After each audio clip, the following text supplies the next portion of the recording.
So shine, so shine, shine bright.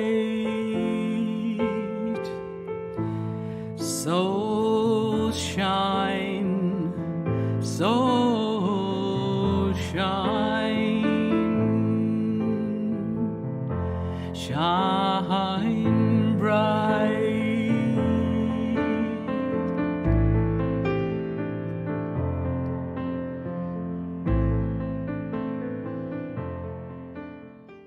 Welcome to another episode of the Soulshine Conversation Summit Series. This is one of 3 sessions with Jean Ang and the Arcturian transmissions, which focuses on FOPO, fear of other people's opinions. This was such a powerful 3-session series that we wanted to share this first session with you at no charge, so you too can experience the great shift and transformation from this beautiful transmission with the Arcturians. Fear of other people's opinions, or caring what other people think, is one of the most common issues that lightworkers face. So that's why we gift this session to you, so that you can feel the liberation from fear of other people's opinion. When we did this in a group setting, it was remarkable, the great shifts that were underway for many people, and we hope that you too feel the great liberation from the fear of other people's opinion. Be bold, beloved one. Be courageously bold, and do not care what other people think. For when you are on your mission of love, there is no stopping this source code of love. Enjoy this first transmission, and if you'd like to join the other 2 transmissions, they're available in immediate download, and you can purchase it by looking at this webpage now, or wherever you're watching this video, you'll find the link to purchase this program in the description box. Thank you for your boldness, loved one. We love you. Enjoy. Welcome to this Mastery Empowerment class. This is the Arcturian FOPO transmissions, fear of other people's opinions. And if you're listening to this, you are ready to make a great transition or a transcendence from this deep running program that, as we were talking before we started, most likely runs into past lives, that we carry it in our genetics. And so the Arcturians will be here assisting us with this. Let's welcome Jean Ang and the Arcturians to this program. Hi, Jean.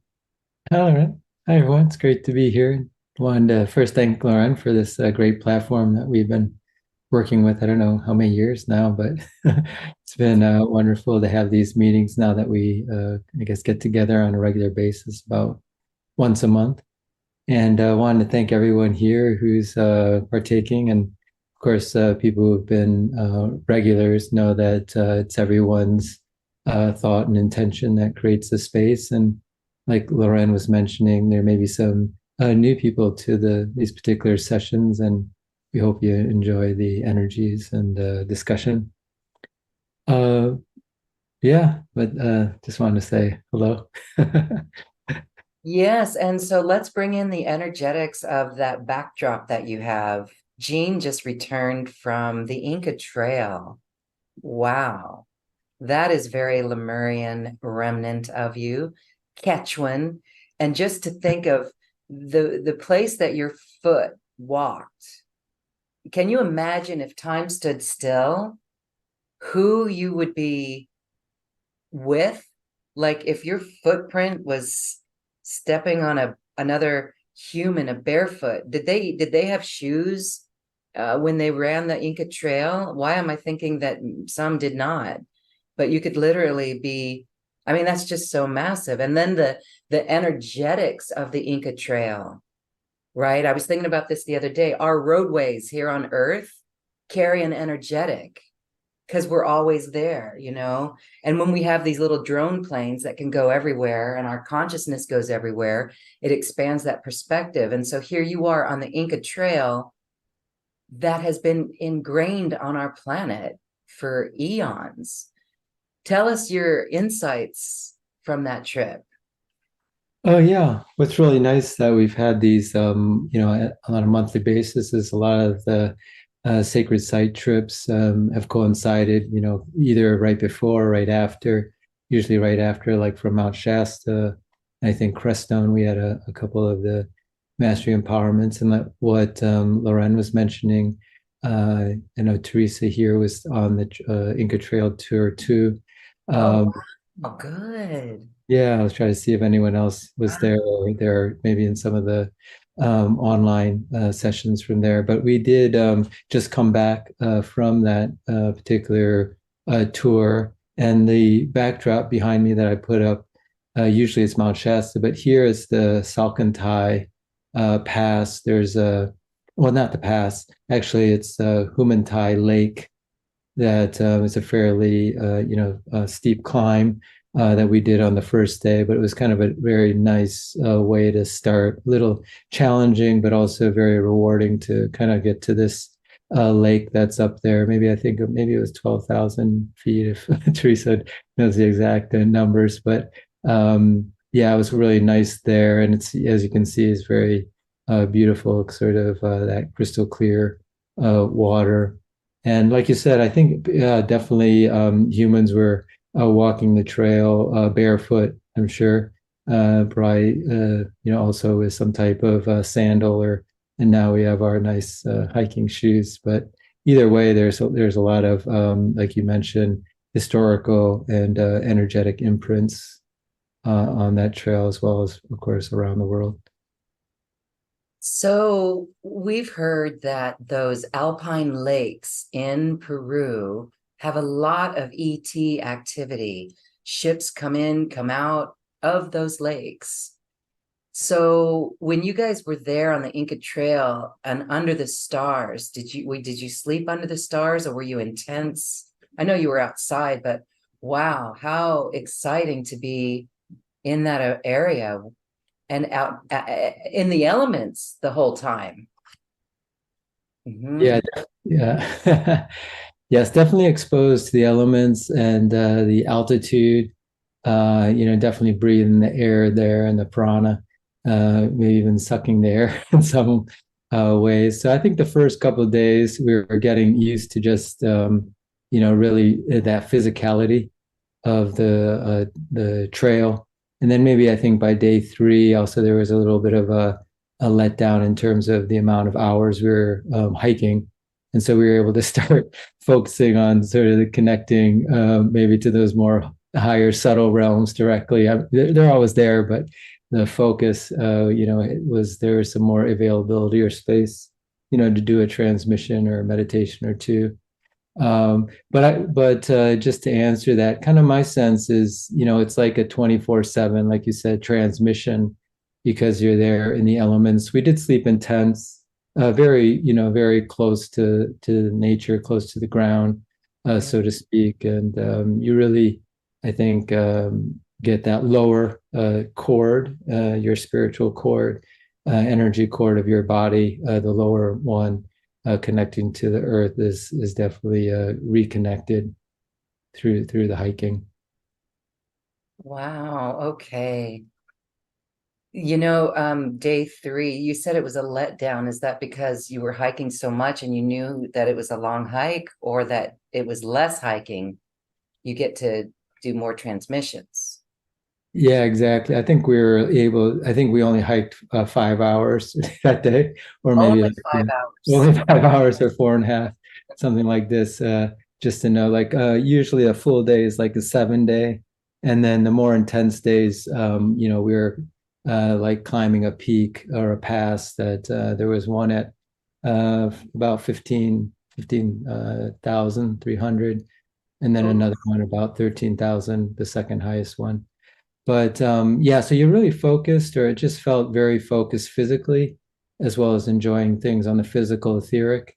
And then, that maybe third day where there's a little less hiking, we were able to do a transmission, in the evening. But you're really exposed. I think the spirits are there, I had some conscious awareness of that, but you're really focused on that hiking, and just so you're that's where your mind is, but they're kind of in that they're in the background there. They're probably like backing you up. So it's like a 24/7 transmission. Yes, the Apus, the mountain spirits. Wow. Okay, well, we look forward to Teresa sharing a little bit more. Maybe we can do that after the transmission. But it's very interesting because you were guided for this course to bring this course forward while you were on the Inca Trail. Is there a reason for that? Like, do you have a fear of other people's opinion, or it just popped in your head that this is something that we need to be cleared of once and for all? Mhm. Yeah, yeah. Well, I don't know if Teresa wanted to just chime in there, just because we're on there, and then I can answer Lauren's question.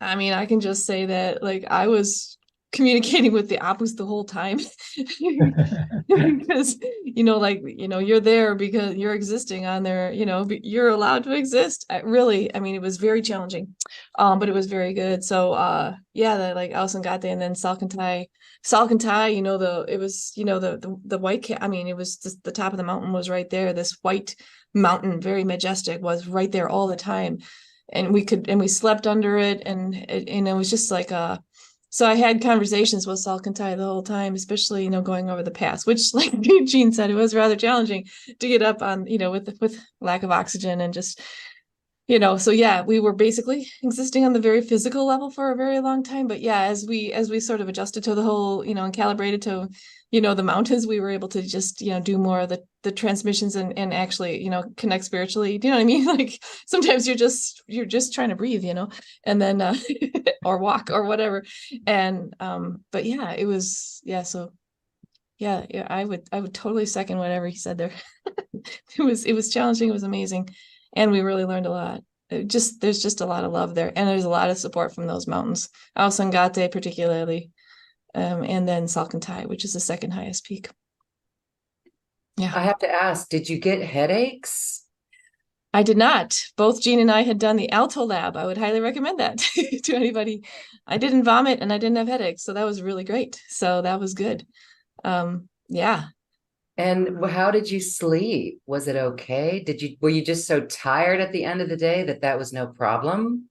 Well, we also had we did a lot of the Wim Hof breathing. So like at night, I would wake up and breathe, just breathe to get my SpO2 higher, back up to 98, hopefully, and then and then go back to sleep.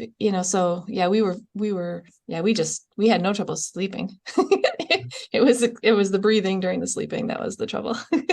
Wow. Yeah, those are our guides. He's got the picture behind him. Those were our guides up, and they really watched over us to make sure that we didn't have any altitude sickness. They had oxygen for us if we needed it, and they were just super kind and caring, and they can just run up and down the mountains like little goats, like it's crazy. In contrast to all of us. Yeah. They probably did twice as much hiking as you did then, doing all that, right? They were great. They were. And so, like, did you just eat a lot? Like, or did you lose weight? Because that's a lot of activity physically that you would just like eat the whole plate.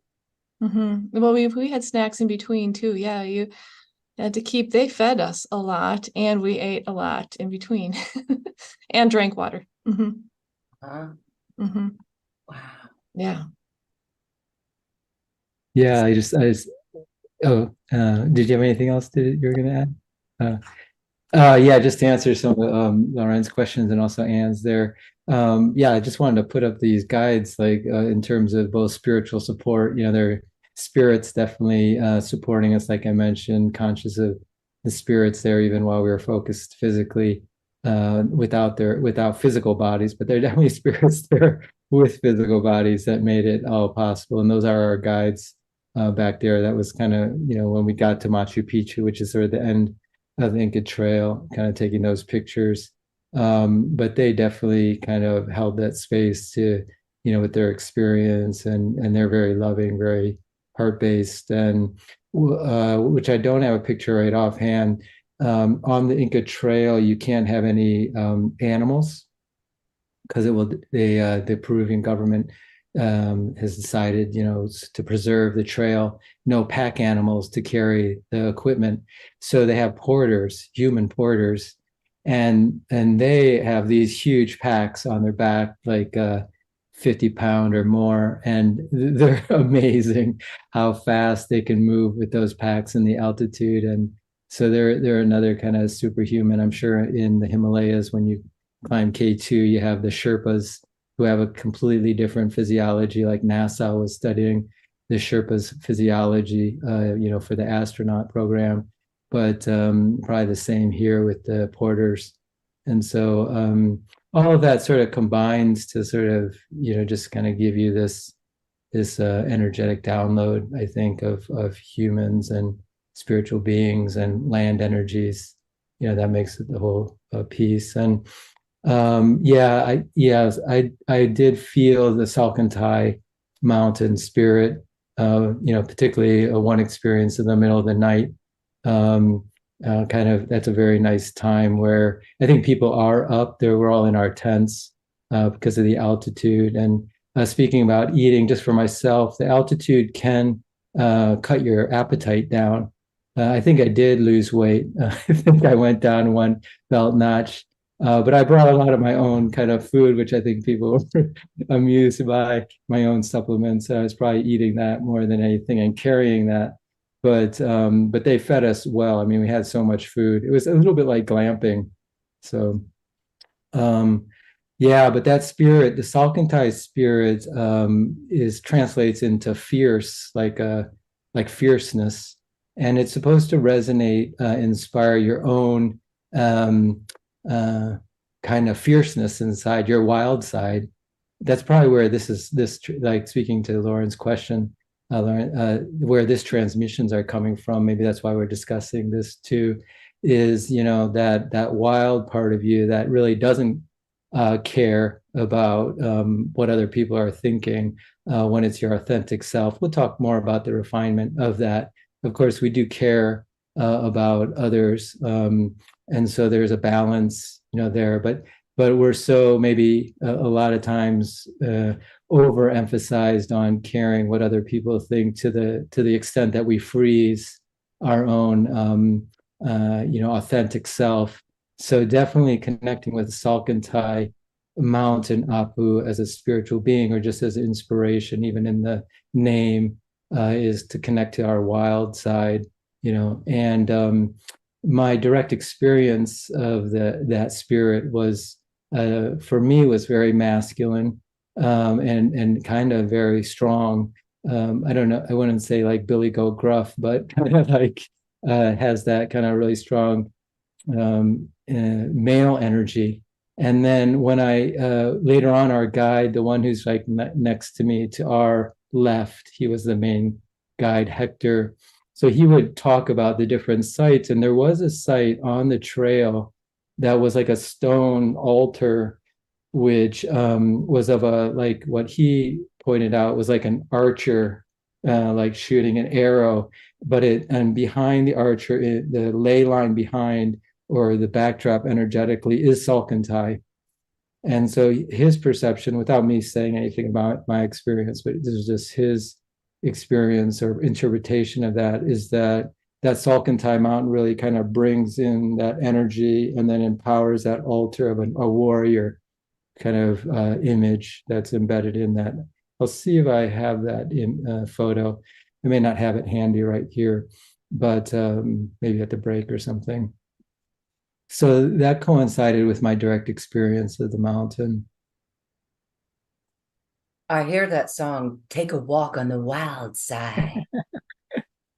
The fierceness of it. And that's what we need. That is like something within our own gumption. This is in our own essence, that we should be bold enough, brave enough to carry that within us and bring it in the world, so that we don't care what other people think. So that's perfect for this transmission today. And I think we're already beginning to feel it. I am. Yes, take a walk on the wild side. And who cares? Also, idgaf. I don't give a F. Right. That is powerful. Because if we're coming from integrity of our heart's integrity and our compassion of the heart, why should we care what other people think? See, we're already starting to feel the transmission coming in, I believe. So, wow. Okay. Salkantai.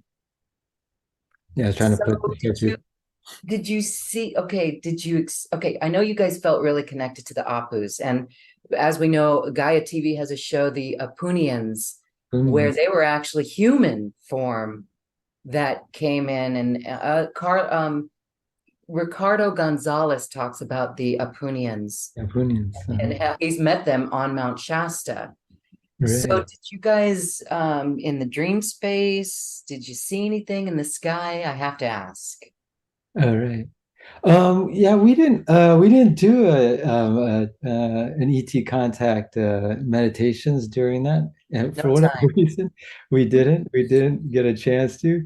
But a lot of things I think were the trail, and a lot of the transmissions were probably internalized. I mean, there are, speaking of like that feeling of the footprints, just some areas that this, you feel how unique the being in that energy and the spiritual presences there, and it does kind of deeply go into you in a way that is highly unique to that that area and that situation. Did either of you ever, were you ever like mentally taken to your knees, overwhelmed by the feeling of love or peace or joy, or like were there tears? I find myself, I would just be bawling. If you want to answer first, Teresa, you can. Well, I mean, what I want to say is that through the whole trip, there was so much love there. Like seriously, these people that I don't know that the way they, even like with the porters, and we learned some of Quechua to encourage them. And there's certain phrases that we learned that, a woman would speak to a man a certain phrase, and the man would say, so if I'm encouraging them as a woman, I would say this certain phrase, and then, acknowledge. And then, but, and we tried that all the time. And we were frankly, sitting at the side, like you had to stand on the mountainside, so you not get knocked over the edge when they walk by, so you stay on the mountainside. And then, but just this respect that like they were so feeling our love, because we really were trying our best to encourage them, because I mean it looked so heavy and we could hardly walk with our bodies and our water up the mountain, and they are carrying packs of 50 pounds. But then they would be walking by, and then we'd say, haku haku, and then torino or whatever, let's go. And like that was a phrase that they would use to encourage each other. And then suddenly, even when they're carrying the big old pack, they would say, oh, que bonito, like it was really sweet that you said that to me, and like sort of, and we're like, oh my gosh, like it really had an effect on them. So like there was that love there, and I think it was also from the, I don't know, like you said, the wildness of the mountain, and also like this idea that we need to care for each other. We are the only human beings up here. Be easy to fall off anything or twist. None of us were injured. None of us fell. None of us did anything. Like we were in like this protective bubble.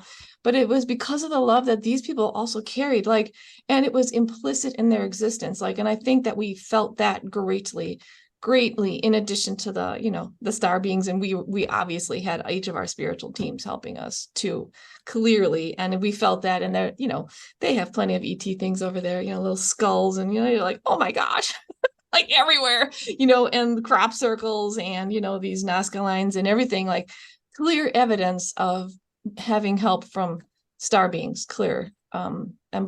And we felt that, but it was like Jean was saying, it's completely implicit in the whole thing. Like I am so moved. I'm still dreaming of mountains every night. Like this love continues, like it's crazy. The impact is like within my being, even my physical being. I think that's how the best that I can do to explain that. Life transforming. Yeah. So I'm going to share my screen here, because I don't know if you guys see the same gallery view that I do, where Krissa is next to Jean. Do you guys see that? Or is it mixed up? It does show mixed up. Krish is like over to, but I'm in the gallery view too. Okay, I'm going to share my screen. I'm going to share this image. Okay, you see this image here. Look at Jean, you've got it's bleeding into Chris's. Oh, I didn't know this. That's Look at that. interesting. That Yeah, is wild. it's wild. Almost looks like a staff or A paintbrush or something. It's like yeah. a continuation of your, I find that so synchronistic. Goosebumps. That's No, really it's cool. really wild, isn't it? Yeah. Okay, all right, enough. Wow. We'll stop. That's just so cool. Oh, Okay, yeah. cool. All right. Well, we are in the energetics of the Inca Trail and the Apus and Salcantay. And so what a beautiful place to start. It's very supportive energy right now. We are feeling the wild side, the fierce, the ferocity, actually. Okay. All right, Jean. Well, I will give you a moment to share anything else about these transmissions. Oh yeah. Yeah, I think that, definitely there in the backdrop, there's the inspiration from the Inca Trail for, I kept that acronym. People might have read that the FOPO, fear of other people's opinion, sort of popularized currently by Michael Gervais, who's a sports psychologist. He has a very useful, popular podcast called Finding Mastery, if people like to kind of this peak performance genre, Tim Ferriss, Andrew Huberman, there's probably a number of these type of very popular and helpful podcasts. But he kind of works with Olympians and special operations and business people, and also just people who are just trying to do better. But he kind of runs the gamut, Red Bull athletes and so forth. And like I mentioned about the special ops people, sort of people who where the price on the line is maybe life and death, whereas in sports it can be high. But it's you get to come home after if you lose, so to speak. And then a lot of what we're dealing with, the reason I bring that up is it feels subconsciously like these issues we're dealing with here are life and death. We might not, there might not be anything actually there in terms of losing our physical life, but it can come down to actually feeling, like at least a psychological death if we are disgraced, shamed. And so that fierceness sometimes does need to be awakened because we are trying to, in some ways, fit in. Is kind of one side of this equation, and like I was mentioning in the pre-talk with Lauren, and that we pointed out, this isn't something you can just think your way through because it is hardwired. We just need to look at like any other species. We're geared to finding things that are dangerous in our environment evolutionarily if we've taken on a physical vehicle or body because it helped us survive.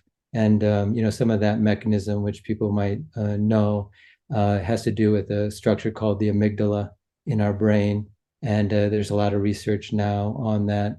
And so there was a biological reason that's still very much in place, that's built over millions of years, like what Loren was mentioning, the past lives, not speaking of the subtle bodies, just the physical vehicle. So we are geared to looking for things that are threatening in our environment, and also to being part of the group or the tribe, thinking back, Inca Trail being very earthy, reminding us, we're still very much connected to the earth. But when we may have lived actually in a tribe, now we have our tribes, here's our tribe on Zoom, but when we maybe had that more literal tribe, maybe of 5-10 people, the savannah, or even prehistoric, if we weren't aware of something coming out us at night, it could actually be the difference between life and death. So I think we do need to respect that. But now what's happened is these things that I think subconsciously may be fearful for us in terms of life and death, they aren't so-called, but they could be like a psychological, emotional even energetic death. Like if your company fires you, you say the wrong thing, you wear your hair a certain way, you wear your clothes a certain way, that's very applicable to people, right now. So we conform, maybe consciously or subconsciously, and so that we fit in. And yeah, some people have lost their job eventually, and that could be like an economic death, just because of the way their views, and maybe their appearance. So I think those are real issues that we do face. Not everyone is facing that. Maybe it's on another level or another scale or another subtlety. So I think this was appropriate, and there are spiritual resources, whether it's connecting with the spirit of Salkantai or something that connects us to that aspect of ourself, that can remember our authentic values. And we'll sort of break that down in the transmissions. But this is sort of a little bit getting more to what these transmissions are about. Okay, wonderful. As you were sharing that, I remembered a past life experience through a regression where I was killed by tribe members for my behavior. And so it just illustrates it. And even in today's world, I mean, we've got a war in the Middle East, which is based around this as well. And so I think this really helps us, because of what we're doing here today with these transmissions and tackling this within ourselves. It really lays a strong foundation for a radiation that we give out to the rest of the world, to be compassionate with one another, to accept one another.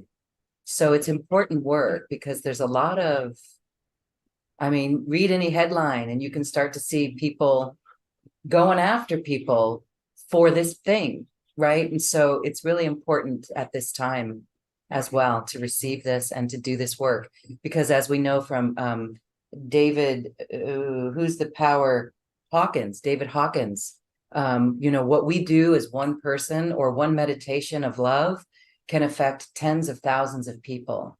So that's the power of what we're doing here right now. Okay. So, all right. Anything else? Yeah, that's great. Just wanted to also kind of add to the discussion, or that wasn't really presented in the pre-class or here. Everything is a balance. I was maybe presenting, the far extreme, because we are maybe more, or like you said, people attracted to this or may find this relevant, realize how significant it is, this sort of evaluation of what others are thinking, or kind of social acceptance. But there is a balance where, if you met someone who doesn't care at all what anyone thinks, like let's say you have a partner, whatever level of a partner, romantic or just a parent or child or best friend, who doesn't care what anyone thinks, including you. You might also feel that there's something like off with it. That could be too extreme. Maybe it's temporarily, maybe they're trying to overcome something. But if you tune into that also might be, too extreme. So kind of in reviewing this, I know some people might have studied this author or researcher, Brene Brown, who's also very popular with kind of vulnerability. It's kind of the topic she talks about.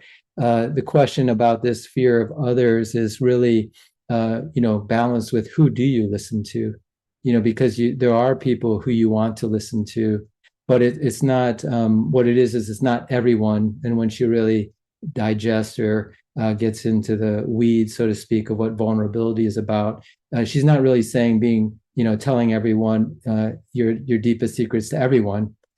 She used a very interesting term. It's like that can sort of be misinterpreted or needs unpacking. It's like the person has earned the right to hear your story.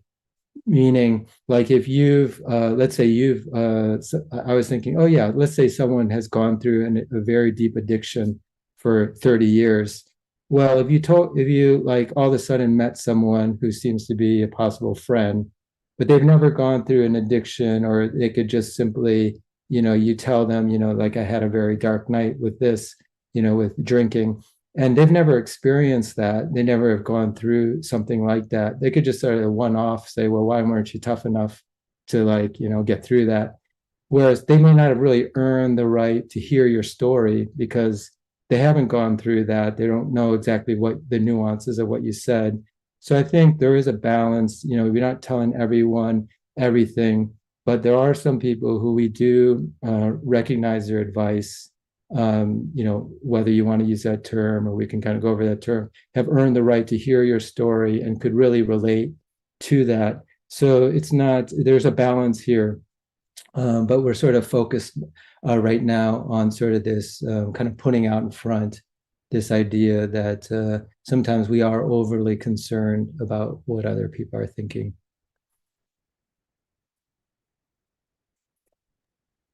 Yes, it's the overly concerned that we're here to tackle. Bring that into balance a little bit. Okay. All right, wonderful. Okay. Yeah, so just to mention before we start the transmissions are broken up into 3 segments as kind of outline. This first one is actually to get to those inner patterns. You could even consciously list 3 areas that you are fearful of other people's opinions. Maybe you already overcame them, maybe you're currently working on them. And then the ones that hopefully we'll also get to are the areas where you are subconsciously fearful of other opinions. But if I asked you about them, you would kind of deny that that's an issue. Although everything you're doing actually shows that you really are, concerned. And Michael Gervais in his book, I'll kind of put that in the chat if people wanted to kind of, get a more intellectual understanding, is we sort of do these small things, like we nod, we keep nodding. Hello. We always, smile. We're always smiling whenever, and even if it's something that no one, you don't really agree with, because you want to be accepted by the person. I'm speaking from experience. So, but these are like subconscious ways we're trying to be accepted. So, yeah, you could do that while the transmission is going on.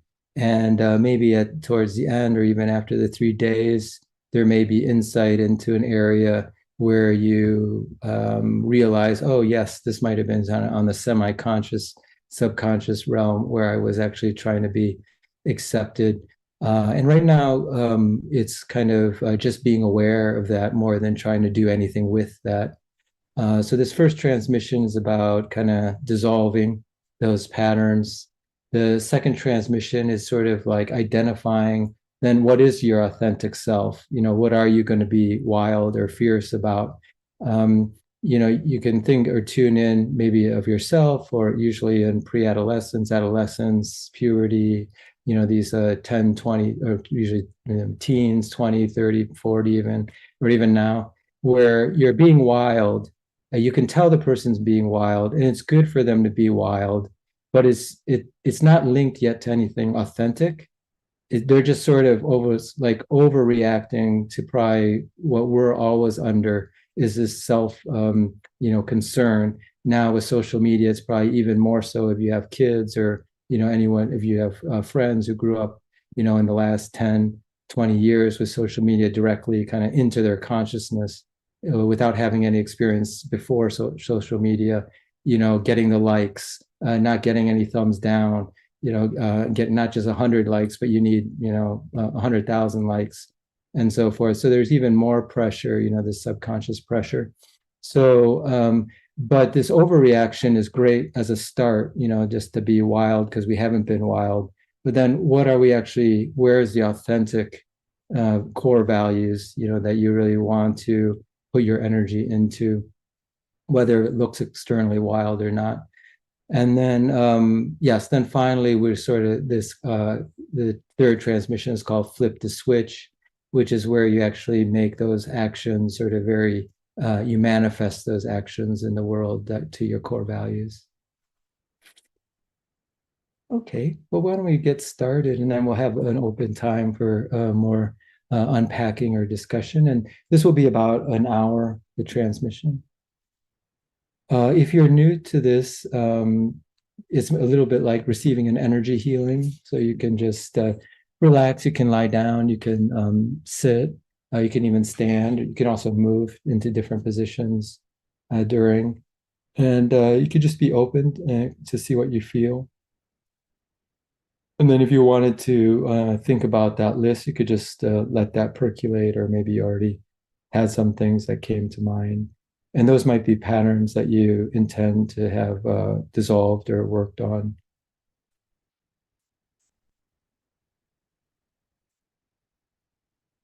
All right.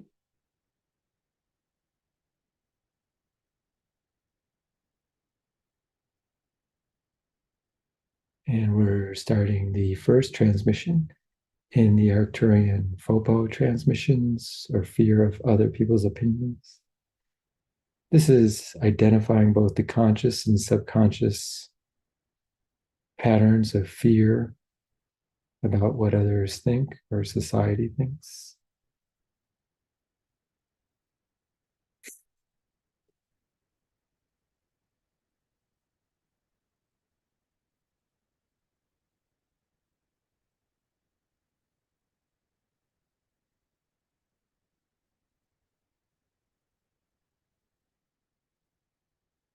We're starting with the Arcturian dimensional bridge to relax and center your system.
Now we're channeling the Arcturian dimensional bridge to cleanse and then energize all your subtle bodies.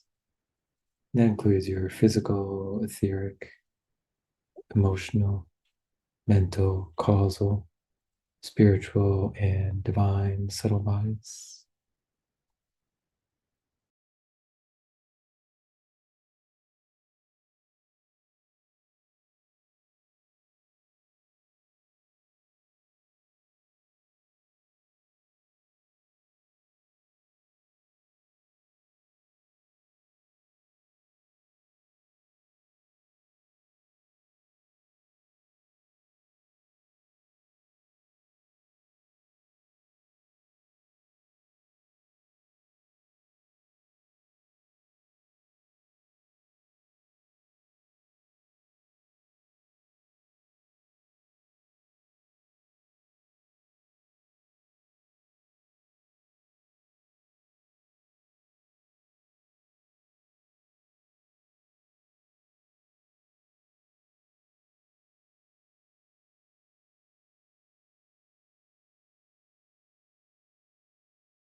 Now we're starting the Arcturian FOPO transmission, or fear of other people's opinion transmission number 1, identifying our patterns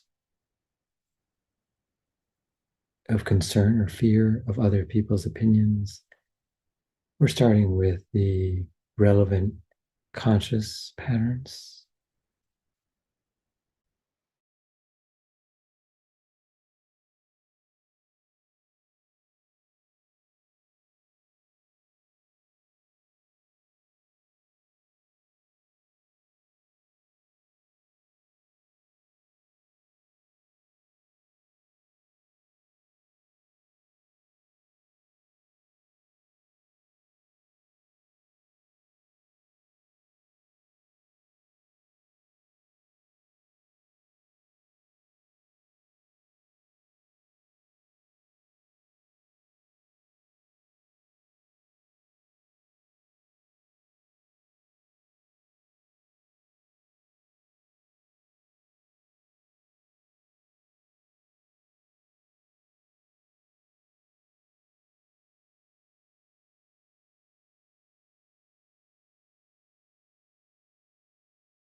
Continuing to deepen this first cycle, identifying the conscious patterns of fear.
And during the last few minutes of this first deepening cycle, dissolving the conscious patterns of the fears of other people's opinions.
Now we're entering a second deepening cycle with the assistance of our guides and the divine and our Arcturians. We're now identifying or bringing to light the subconscious patterns of the fear of other people's opinions.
Continuing the clearing of the subconscious patterns of the fear of other people's opinions.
Continuing with the last few minutes, clearing the subconscious patterns.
Now we're entering the third deepening pattern and striking the balance between releasing the fear of other people's opinions and learning from those we trust.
Continuing to download the energetic patterns, insights, and information energies for the balance between the fear of other people's opinions and finding the correct insights from others.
Beginning with the last few minutes of this third deepening cycle, downloading the patterns for balance.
Now entering the fourth deepening cycle, downloading the patterns, energetic information for a joyful and carefree living.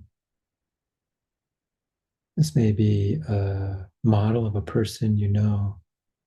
It may be your best self as a child or an adult. It also may be a spiritual being. It's just Jesus or Mary or the Buddha.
Continuing to download the patterns, models, connections for those who are living a life of joy and carefree living.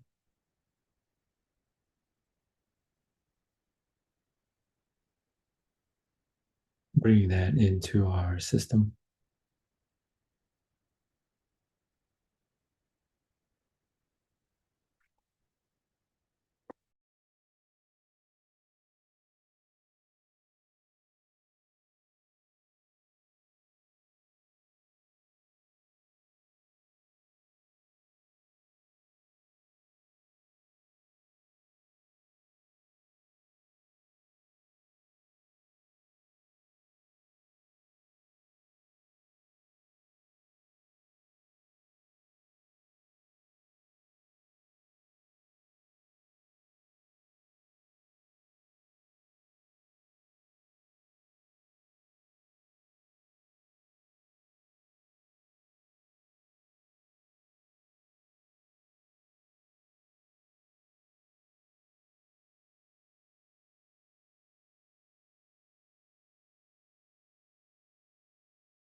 And now we're entering a fifth deepening cycle, downloading the energetic patterns and energy information for trusting ourselves.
continuing to reinforce the pattern of trusting ourself.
And now the transmission energies and frequencies from the Arcturians are integrating your system on 7 subtle planes: physical, etheric, emotional, mental, causal, spiritual, and divine planes. And seeing your system like a clear quartz crystal or diamond.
And that completes the first Arcturian FOPO transmission, fear of other people's opinions.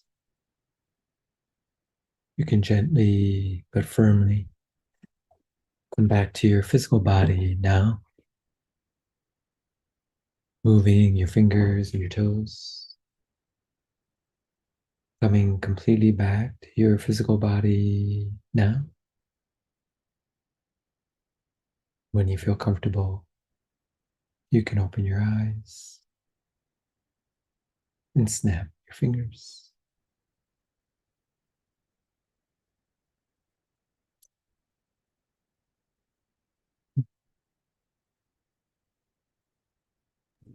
Welcome, welcome, welcome back.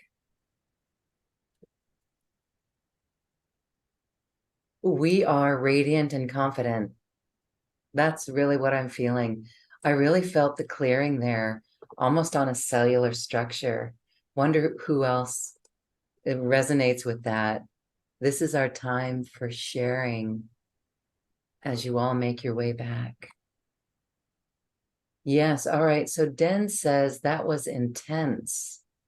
Interesting. For me, it was very subtle and warm.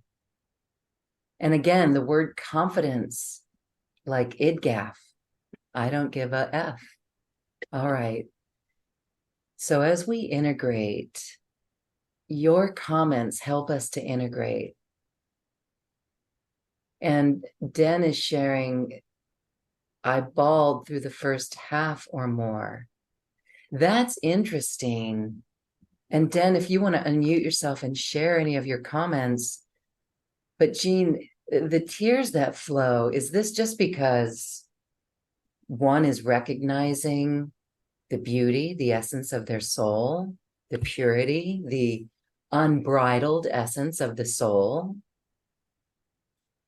Oh yes, yeah, I think so. And you had asked about the Inca Trail, about just those moments of really being deeply touched, to the point of tears. And I think that's very true in nature. And I think spiritual beings and our authentic self kind of really open that up for us. And that was my experience, definitely on the trail. And I think here also there could be a combination of, like you said, the beauty of our soul, and then also as we're releasing those patterns, particularly in the beginning, it was the conscious and subconscious patterns that you said could go deeper than just this life. So it could be ancient. Ah, okay. Well, that explains Den's comments. Den, I'm going to ask you to unmute. You don't have to, sweetie. You don't have to. But I just want to say another comment from Den is I was feeling nothing happy, but all negative fear-based stuff, sorrow, anger for being shut down. Well, yeah, okay. That's like with it when it comes up in your face. Okay, maybe tomorrow. Certainly, certainly, absolutely.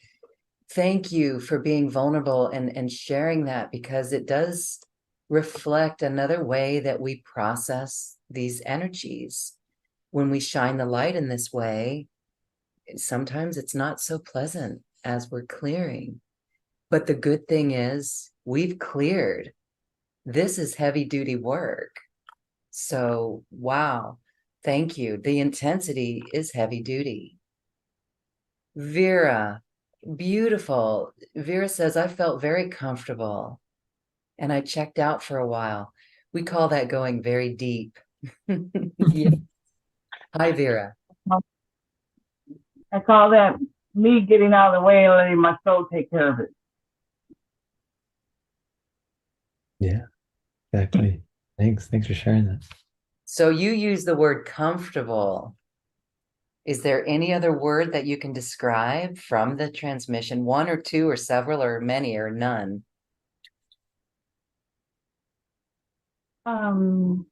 Comfortable, relaxed, and just allowing whatever was going to happen.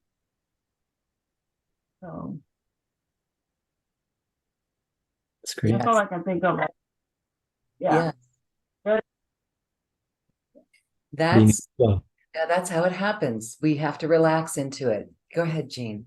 I was just saying being in the flow was the words that came in. And being out of the mental observation of it, more of just allowing, like you said, perfect, beautiful. Thank you for sharing. Krisha, hi. You look refreshed. Oh, do I? Yes. That's good. Uh, that wasn't exactly a refreshing experience. There was a lot coming out and up. Where do I start? Vulnerability. I feel that just to show up in this space, labeled as the fear of other opinions, I think that's vulnerable enough, and it's also implicit of the trust that we have for each other. I was feeling that trust. That's the sweet spot there. There's a trust. I was just taking survey of that.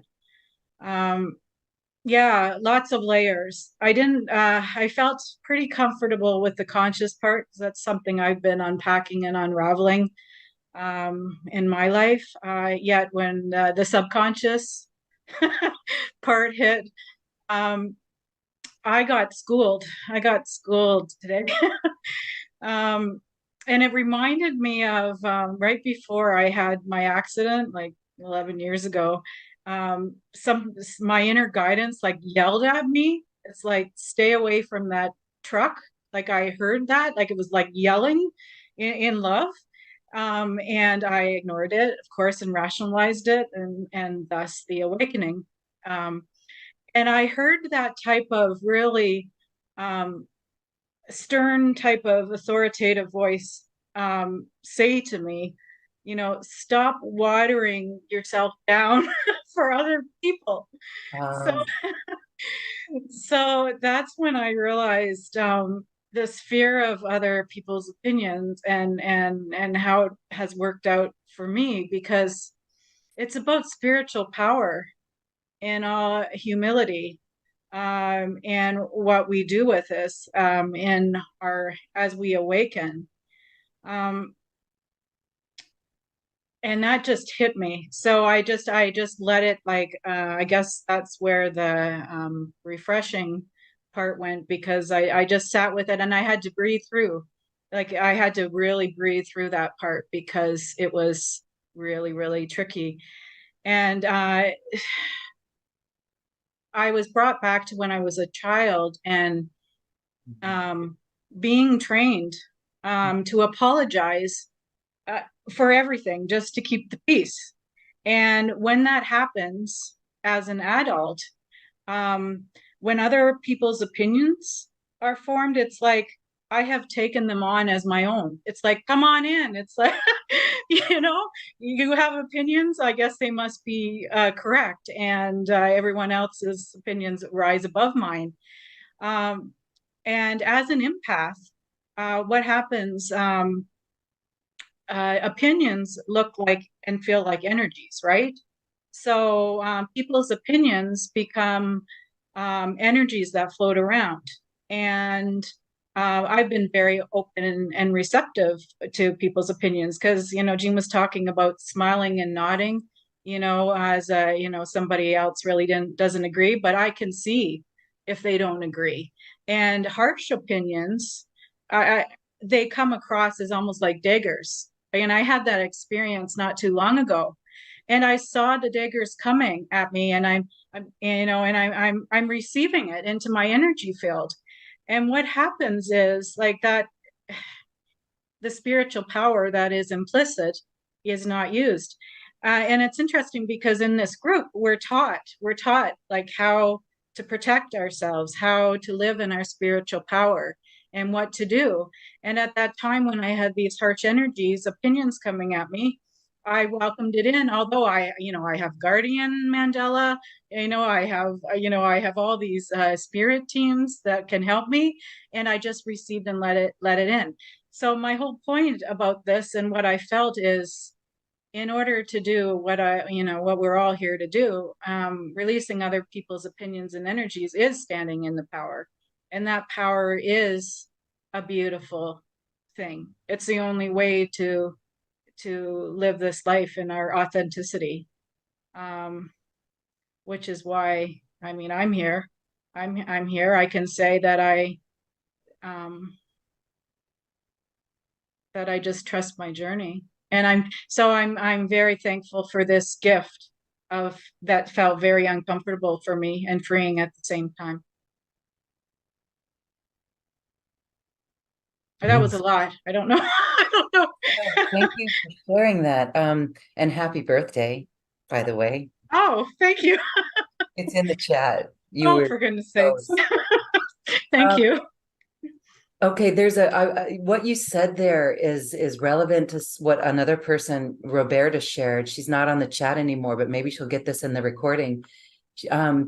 She had a memory too when she was 8 years old that came up for clearing. And what's interesting is you had something come up when you were shut down too. This happens to girls so much and boys.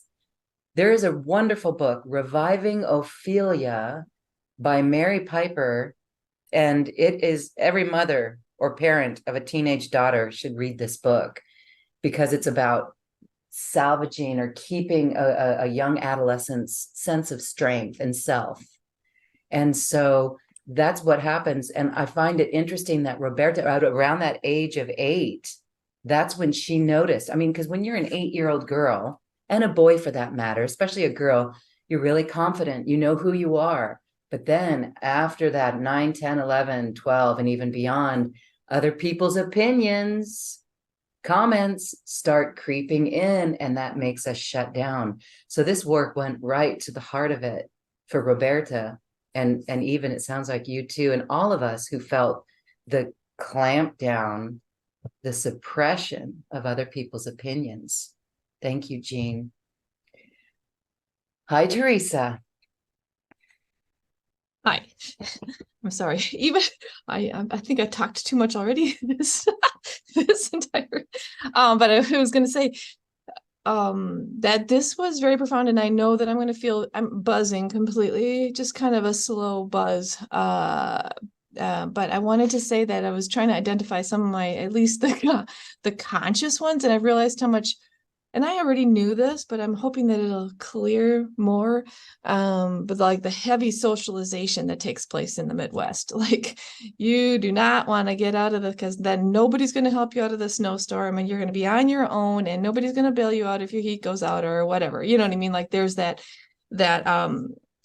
so my fears have always been like, I can't teach because I don't know if I'm going to get the info right. Like it has to be right. Like everything has to be right. Like, and also like, don't go out of this sort of spiritual religious box that you were, raised in, like, because clearly it's dangerous and wrong to do that. And then, you're not going to have, because that's, everything is formed around, religious communities around here. And so it's kind of like, you're not going to get the support, etc. And then, anyways, so yeah, like you're going to be alone. Nobody's going to take care of you. And then, so that's a lot of tremendous pressure to get out of, as you're trying to like start your business or saying, hey, no, like I want to teach all this stuff. I haven't been able to do that. Like I keep delaying it and putting it off. And like, it's just because all this underneath stuff that happens, So anyways, when you were doing those things, and I don't know, I must have blanked out on the second one, but anyways, I was thinking,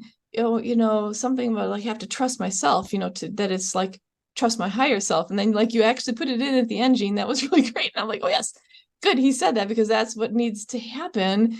In addition to like, learning from the other people that we trust, and, because, there's a joyful, carefree living that happens. I can be a wild thing.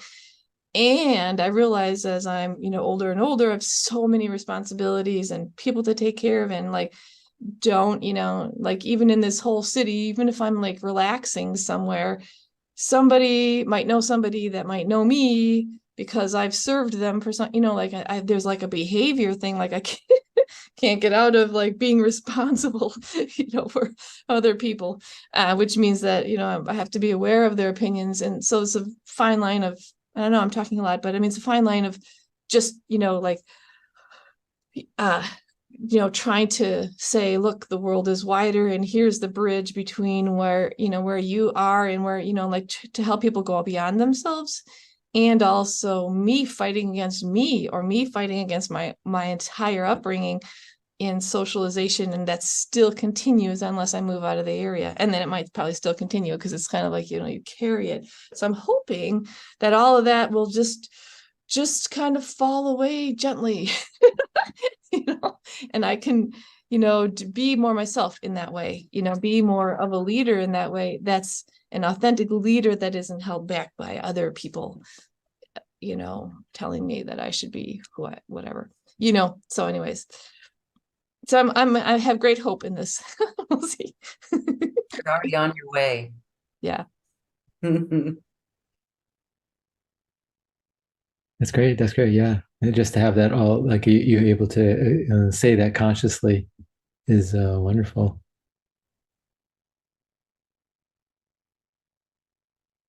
Yeah, because it would be like if all that was subconscious, someone wouldn't be able to actually talk about it, but maybe they would be under that influence. That's true. And I was just wondering, like, I guess my question was how to make, because I already know those things because I've been working hard on myself. But now, how do I find out the things that are still unconscious? Because clearly I've started my business, but not in the way that I want to do it. Like, I want to do these other things that are daring and all that. And so I would like to, maybe these transmissions will just like clear those things out without me even having to bring them to consciousness. Although it'd be great to bring them to consciousness, because then I could catch if something was, I don't know. That's what I was, maybe these couple of days will give me some more ideas on,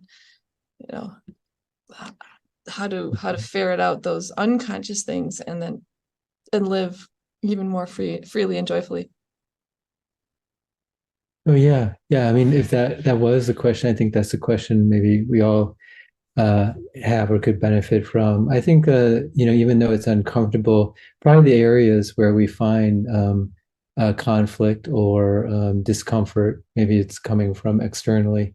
Those are the patterns, and that's why maybe those relationships or people or situations are a blessing, even though they're the ones that we feel are problematic, because they're bringing up things that we didn't realize we were, not free yet from, or not comfortable or relaxed about. That's why there happen to be, hot areas for us. So maybe one or two of those areas could, if there are something like that in one's life, they could point to a subconscious pattern that's coming up into consciousness. I was going to say also one thing that Jorge was talking about on the trip that we were in. Jorge Luis Delgado was one of our guides, amazing man.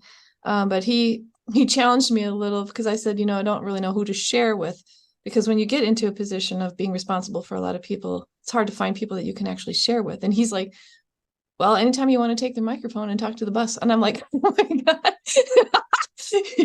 And he's right. Like, so there's something about like a group like this, Lauren, and that where you can actually say what's on your heart, and then how to find that on a daily basis or weekly basis would be, how do you find your peers when your peer group is, all over the world and kind of small, and that is he's right about that, because the human heart needs to be shared in order for it to solidify.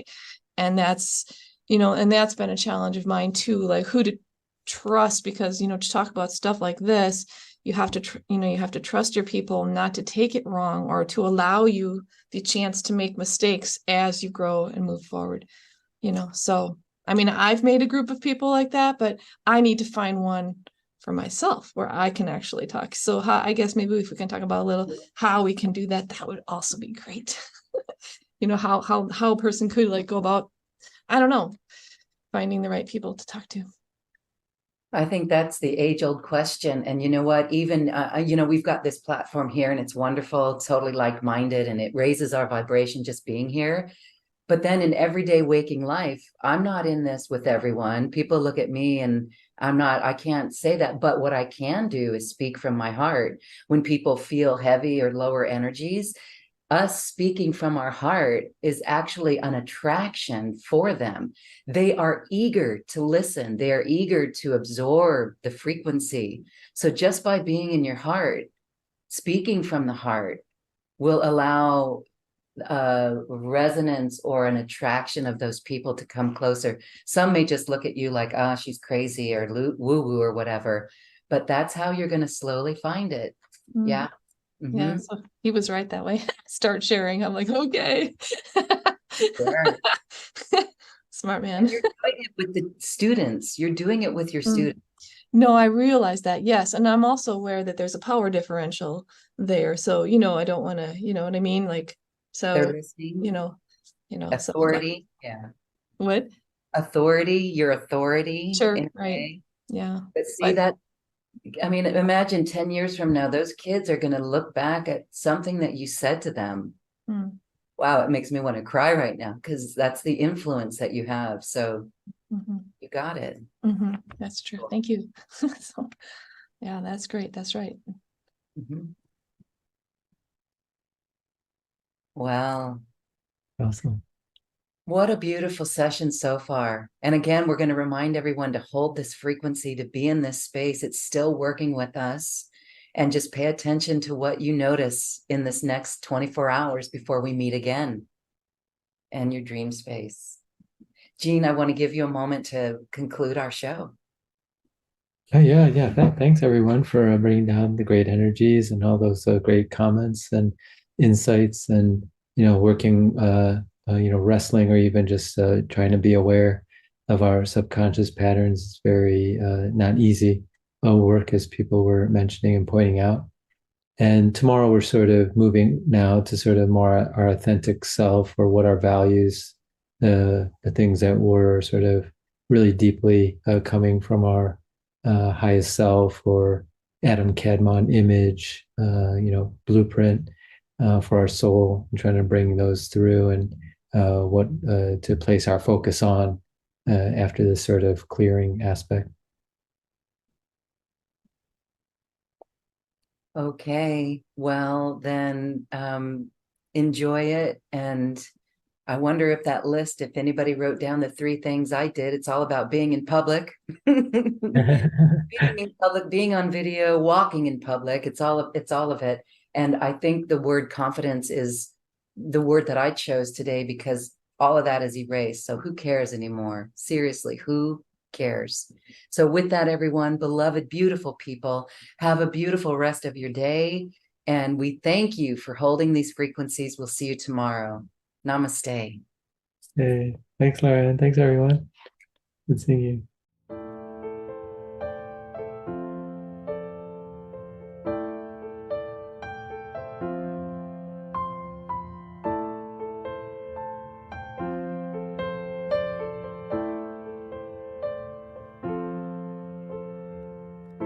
So shine, so shine, shine bright, so shine, so shine, shine bright.